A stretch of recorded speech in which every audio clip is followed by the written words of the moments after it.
ओम शांति।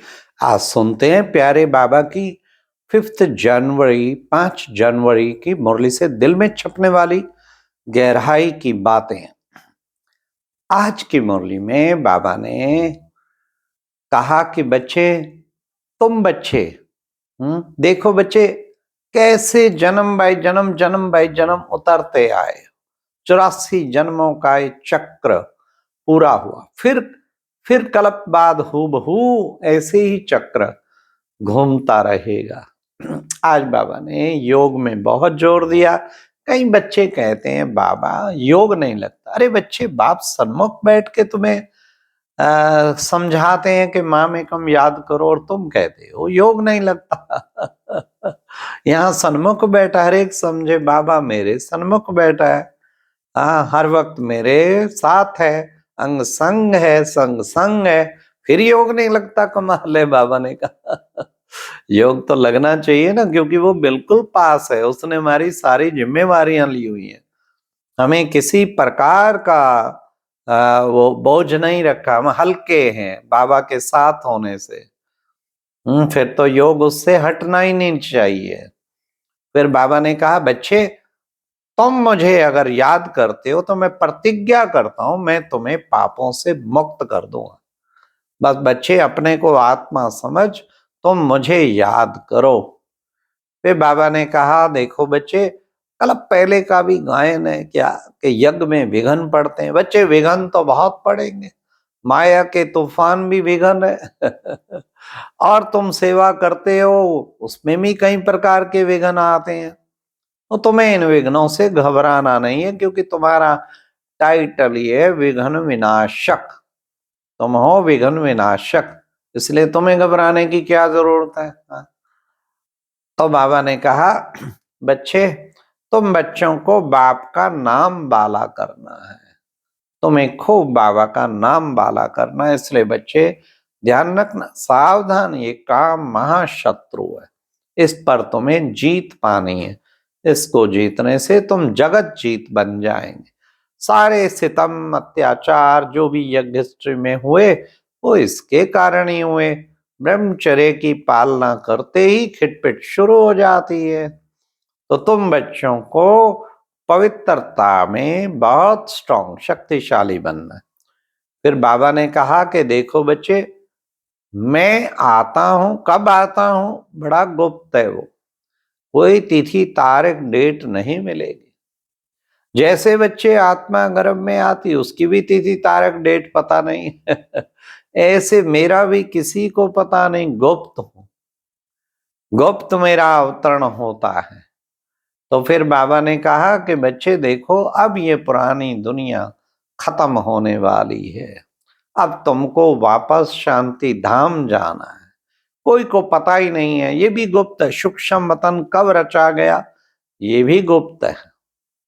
फिर बाबा ने कहा कि देखो बच्चे, तुम सब हो रूहानी टीचर।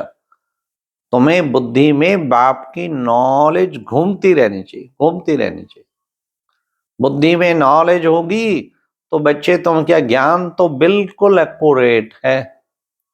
फिर बाबा ने कहा जितना तुम बच्चे बाप को याद करते हो तो लाइट आती रहती है, मनुष्यों को साक्षात्कार होता रहेगा। हर एक बुद्धि से समझ सकते हैं मेरे अंदर कितनी धारणा है। बाबा ने कहा धारणा हो। धारणा का कैसे पता लगता है? औरों को समझाने से। धारणा होगी तो औरों को बहुत अच्छा समझाएंगे। अगर समझा नहीं सकते तो समझो धारणा नहीं है। ज्ञान धन है ना, तो मानेंगे नहीं, इनके पास इतना धन है। बाबा ने कहा, फिर बाबा ने कहा धन दान करेंगे तो महादानी बनेंगे। एक एक को ठीक करने की मेहनत करनी पड़ती है। हम फिर महादानी बन जाएंगे। इसलिए बाबा ने कहा कोई देखो बच्चे महारथी हैं तो कोई फिर घोड़ेसवार हैं तो कोई फिर प्यादे भी बनते हैं। सारा सारा डिपेंड करता है पुरुषार्थ पर। फिर बाबा ने कहा कि बच्चे कोई निमंत्रण आए ना, तुम्हें तो बहुत खुशी होनी चाहिए। जाके बाप का परिचय देवें जल्दी जल्दी। बाप का परिचय देवे। हाँ, औरों को पतित से पावन बनाने की टेव डालनी। मुक्ति, जीवन मुक्ति दाता तो एक बाप ही है। इसलिए सारे विश्व की आत्माओं को मुक्ति या जीवन मुक्ति देने के लिए आए हैं। फिर बाबा ने कहा, बाप कहते हैं कि बच्चे तुम मामेकम का अर्थ भी समझो, यही है कि बस मुझे को याद करो, और कोई इसका अर्थ नहीं है। फिर बाबा ने कहा, आत्मा जो पतित बनी है उनको पावन जरूर बनना है। बाबा आया है पतित से पावन बनाने, क्योंकि तुम जन्म जन्मांतर उस पतित पावन को पुकारते आए, हे पतित पावन आओ हमको पावन बनाओ। अब बाबा आया है, सबको पावन बना के ले जाएगा। तुम बच्चों को एकदम तैयार रहना। बाबा कहते हैं कि बच्चे, पावन बनाने वाला तो एक है, जितना पढ़ते रहते औरों को पढ़ाते रहते तो पावन बनते जाते। जितना पढ़ के औरों को पढ़ाएंगे, बस यही लक्ष्य रखना है, मुझे पढ़ना है और फिर औरों को पढ़ाना भी है।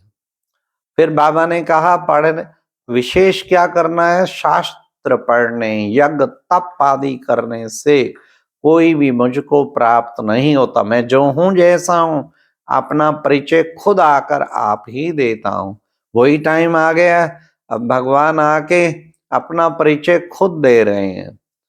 फिर बाबा ने कहा कि देखो बच्चे, तुम बच्चे विशेष एक ही बात देखो, क्या तुम्हारे में मनुष्यों को लाइट नजर आएगी।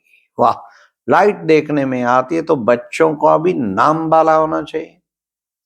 हाँ, आगे चल के बाबा ने कहा, इतना योग बल हो जाएगा तुम्हारे से लाइट का साक्षात्कार होगा।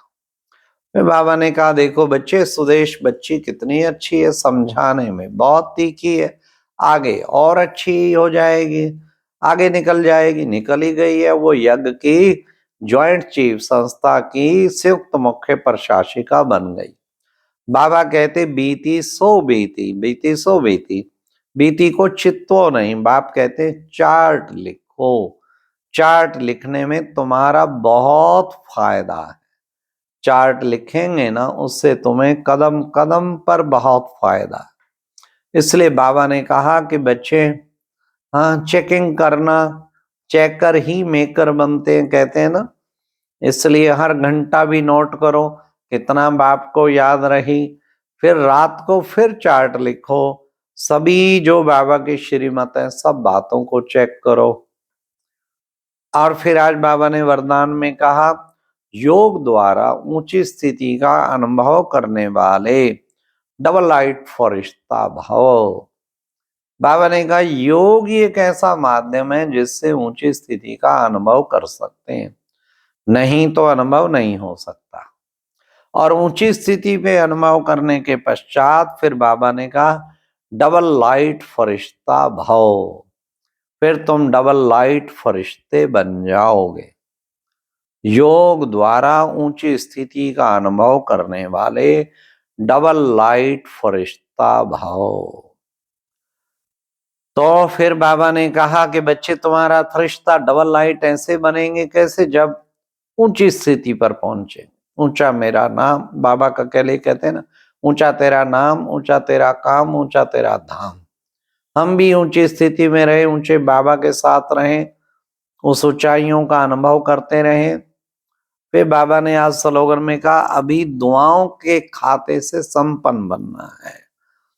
तो अपने आप के चित्रों द्वारा 21 जन्म सबको दुआएं प्राप्त होती रहेंगी। अभी इतने संपन्न बनो जो 21 जन्म आपके चित्र भी दुआ देते रहे।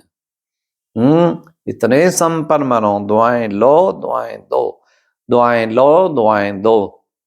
फिर बाबा ने आज अव्यक्ति इशारे में भी कहा कि बच्चे, फरिश्ता स्थिति का अनुभव करने के लिए क्या करना है, अभी अभी आवाज में आओ तो अभी अभी आवाज से परे चले जाओ। इस बैलेंस की जरूरत है। ऐसा स्टॉप कहना और फरिश्ता स्थिति में टिक जाओ। अच्छा, ओम शांति। ये था आज की मुरली से दिल में छपने वाली गहराई की बातें। ओम शांति।